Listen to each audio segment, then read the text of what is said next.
Ford has recently announced a recall for the Kuga Plug-in Hybrid, also known as PHEV, due to a potential issue with the battery pack that could lead to a short circuit.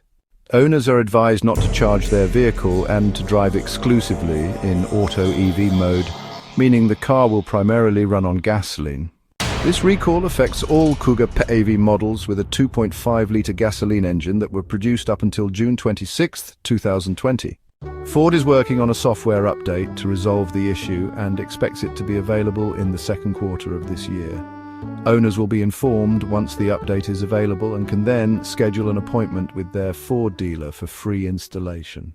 To check if your Ford Kuga PHEV is affected by this recall, you can enter your vehicle identification number, or VIN, on the Ford website.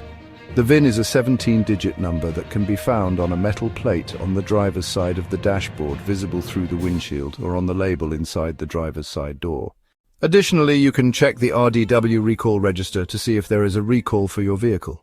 It is important to follow these instructions and not charge your vehicle until the software update has been completed to prevent potential safety risks.